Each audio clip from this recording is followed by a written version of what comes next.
anybody to look at any time. They're all on there. And the use of force policy is on there. So our use of force policy is 8 pages in length. It's based on state law. It's based on best practices nationwide, and it's consistent with state accreditation standards. We just got notice that we just went through a re-accreditation process, and we were told that we were met standards, which was very lengthy in process. So we're going to be re-accredited. I'm just waiting for the final notification from the state to do that. But I wanted to read you a paragraph. That's the policy statement. It's the policy statement in this general order, because it kind of sets the tone for the general order. The department recognizes that the use of force is sometimes necessary for officers to carry out their responsibilities for public safety and law enforcement. In such cases, and in accordance with an individual's resistance, an officer's escalation or de-escalation or de-escalates the amount of force employed using only the level of force necessary to resolve the situation. It is also recognized that situations are fluid and the transition from one level of resistance to another may be rapid. While this policy identifies appropriate level of force for various situations, each use of force is assessed based on particular circumstances of that situation. And I just wanted to highlight the section involving deadly physical force. So this is in accordance with state law. As a matter of fact, I'm reading from state law, which is embedded in our policy. A peace officer is justified in using deadly physical force upon another person only when he or she reasonably believes that it is necessary to defend him or herself or a third person from what he or she reasonably believes to be the use of imminent use of deadly physical force.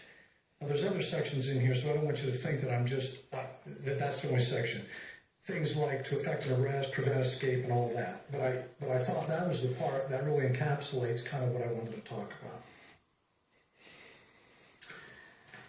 So based on that, officers use the law, they use department policies, they use training and their experience on a daily basis in making decisions.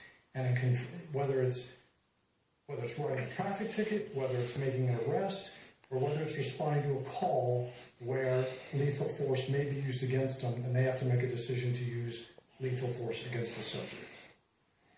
I've talked to council in the past about our training focus and what training we've done, and I just want to reiterate that for you. We focus in our police department on scenario-based decision-making training that really focuses on de-escalation, and we use role players when appropriate. A lot of departments don't do that, but we use role players for every opportunity we can, so that it's not static training. It's real. It's as realistic as we can possibly make it, and it's interactions with people.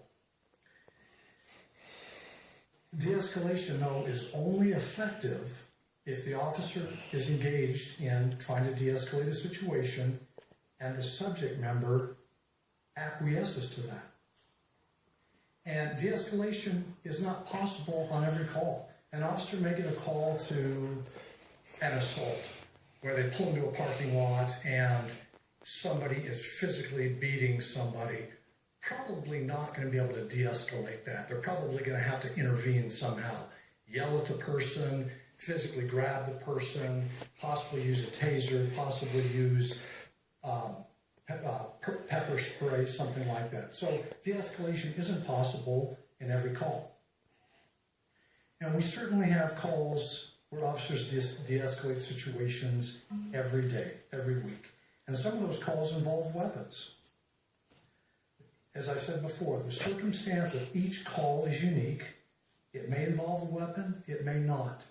And the majority of our calls do not involve weapons. If a weapon is involved, it may be a firearm, it may be a bladed weapon, it could be confined spaces, it could involve distances, it could involve more than one person. And I'll give you an example, two examples that do involve weapons that I thought of that I think are important, where de-escalation did work. About a year ago, maybe a year and a half ago, we had an officer called the 27th and Baseline on, I believe the call was a male in the street in the intersection with a knife. And the Daily Camera had reported this.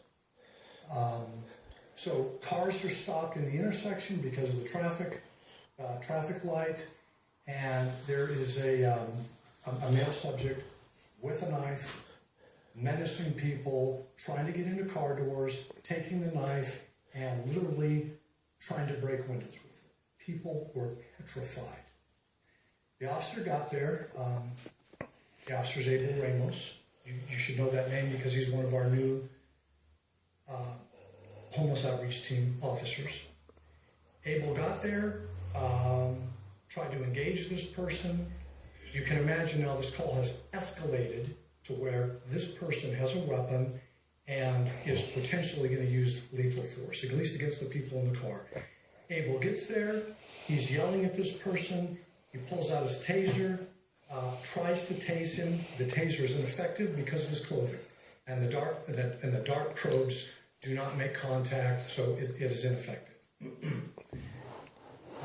The guy had the knife, he took it, and he was coming at Abel Ramos just like this. Abel pulled his gun out and was yelling at the person.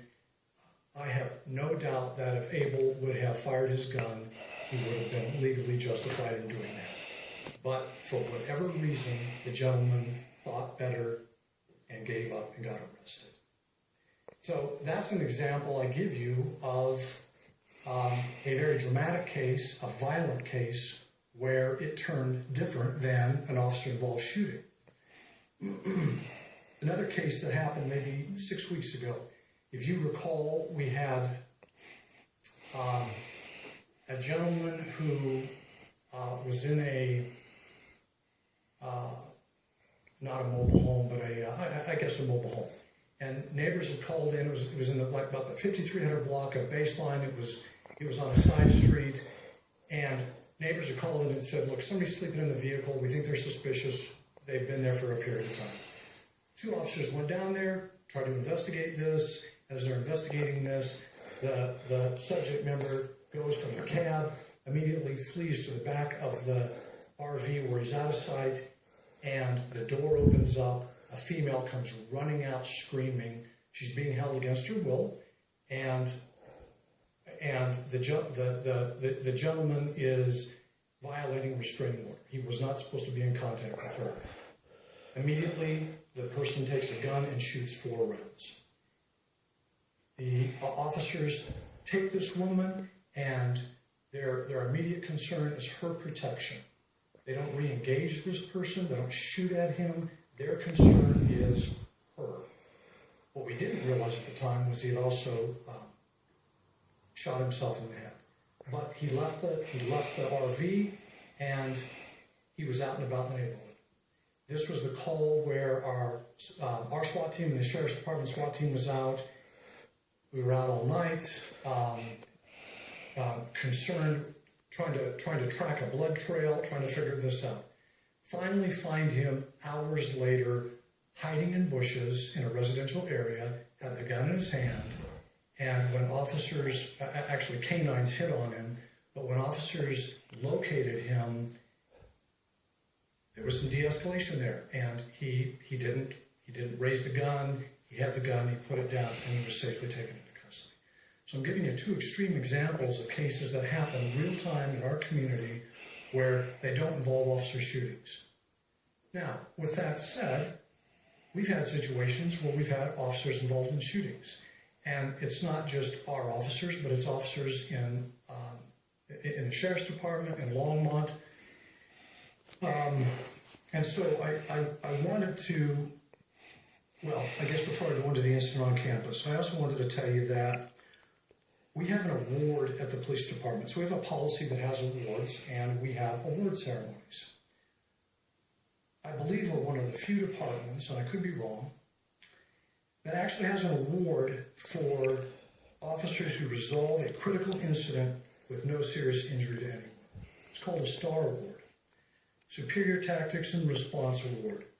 And the award says the STAR Award is presented to members who, through exceptional tactics, decision-making, or skills, act to successfully resolve a critical incident with no serious injury to anyone, thereby setting a standard for safety and professionalism to which all officers should aspire. So we actually encourage officers to try and de-escalate and resolve situations when possible. There are times when it's not possible. So let me talk a bit about October 5th. It's being investigated by the Boulder County Investigative Team, which is a separate entity from the police department. I have been updated on some information, but I intentionally try to keep a distance from the investigation because it's supposed to be an objective, independent investigation. So I don't want to be continually getting involved into an investigation that's supposed to be separate. So on October 5th, the Boulder Police Department received 911 calls, and the CU Police Department also received 911 calls. We received calls from any cell phone that occurred outside of the Champion Center on campus, which is adjacent to the Dow Ward Center on the north side of the football field. Any calls that were made from within the facility got immediately routed to the immediately routed to the CU Police Department. So both agencies responded. It's CU's jurisdiction; they're the primary law enforcement agency. We responded to assist them. We sent 9 of our officers, and I don't recall how many officers they sent. Now, there is a term that's been developed since,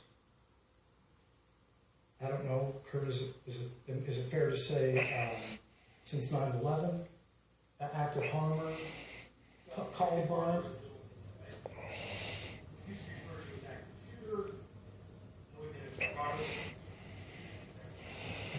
So training from the federal level down, from the FBI, from Homeland Security, to local law, to state and local law enforcement, is how to respond to what we call active harmers. And that would be an individual who enters a school, a business, a venue like this, and has a weapon, or it is making threats that would put somebody in danger of serious bodily injury or death. So standard training is officers respond, you get on scene, you set up command, CU set up command, and the goal is to get officers inside of the venue as soon as you can to try and identify and make contact with the person so that you can hopefully alleviate any harm. And as Kurt said, this kind of emanated from Columbine. Columbine officers stood outside, and shooter inside was shooting and killing people. So tactics changed, and they said, get on scene, get a team inside to try and identify, hopefully contain, and make contact with this person. So Officer Jason Connor from our police department,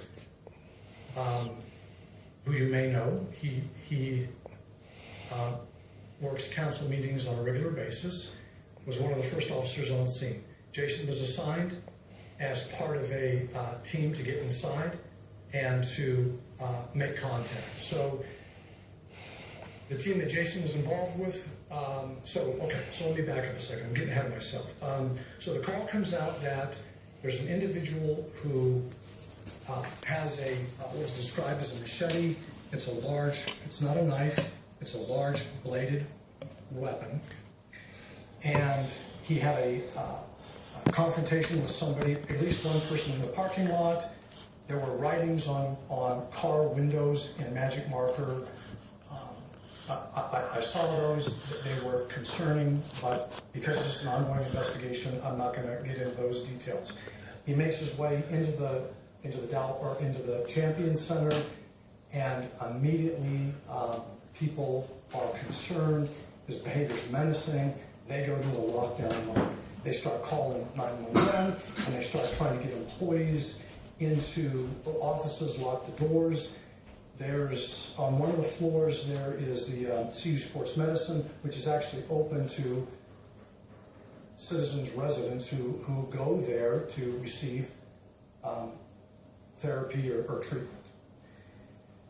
So information is that this person has made his way to the 4th floor.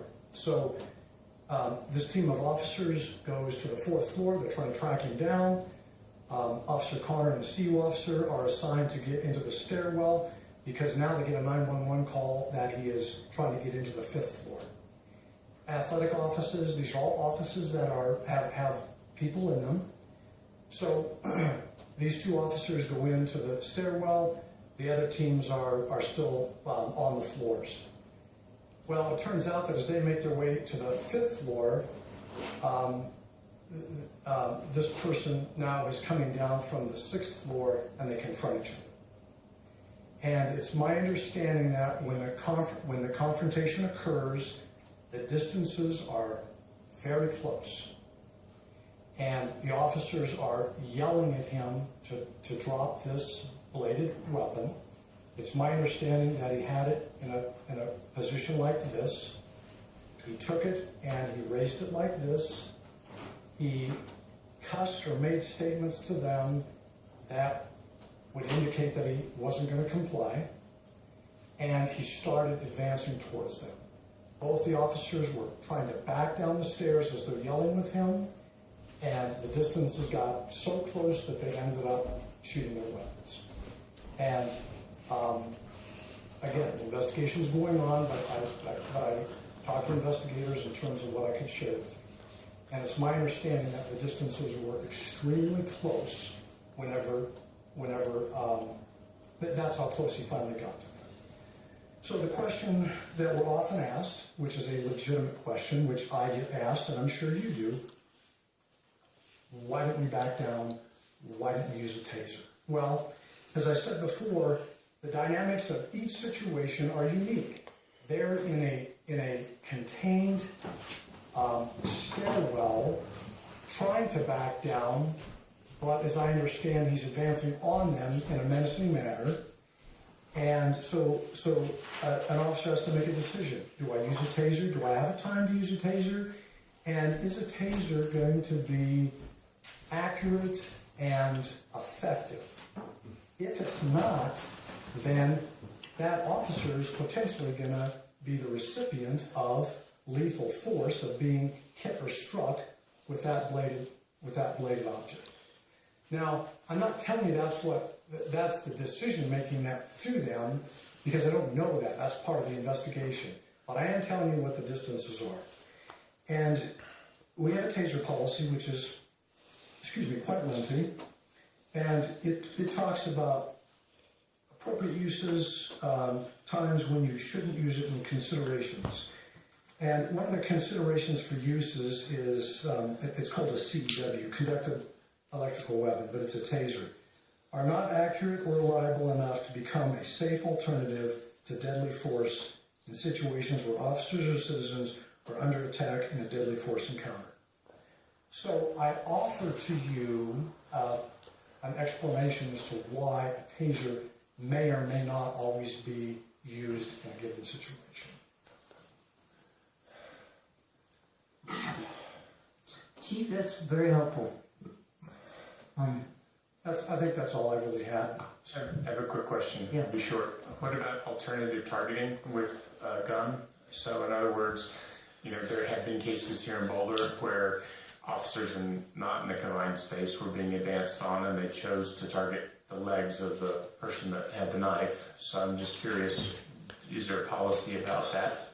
So there's not a policy about that, Sam, and we don't have a policy that says where you target somebody. But law enforcement officers do not shoot to kill somebody. They shoot to stop a threat. And because situations are dynamic, both parties are moving, accuracy can be diminished, and oftentimes there are many misses you are trained in shooting techniques to shoot center of mass. The reason for that is because you are less likely to miss your target and you are less likely to stop the threat. Does that help? Okay.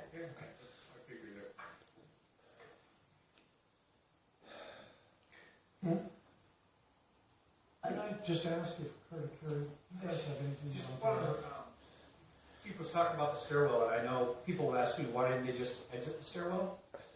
That Champion Center building is brand new, and it's probably the most secure building on campus because it has door card readers that require access to get anywhere from the 3rd floor up where there's no public access. To even exit the stairwell, you need a card reader. And Officer Connor doesn't have a CU card reader to exit the stairwell. So, in effect, they were as trapped in the stairwell as a bad guy was. So that wasn't an option. And that's another piece of the investigation that's a little challenging for us. We're being asked to police spaces that we don't necessarily have access to, and we're working on that with the university to resolve that. But it's another piece that ran through their heads, can we get out? And the CU cop may have had access, but the time and energy it takes to try to swipe and access a door wasn't available to them. Thanks. They're also trying to protect probably 20 or more people who are on the 4th floor, so letting the person get past them was probably not going to be an option either, because they had a responsibility to protect all those people below in line. Okay. Well, any questions then? All right, well, thank you. Sorry that we kept you here so late, but I'm glad that we got to have this conversation. No, I appreciate it, and yeah, thank you. I feel like I've really been given an opportunity in the times that I've been able to share with you to be able to provide information to you to better understand some things that occur in law enforcement. So I appreciate that opportunity. Thank you very much. Thanks, Chief. Yep, thank you. Thank you. Wow. Holy smokes. So 14, this could be fast.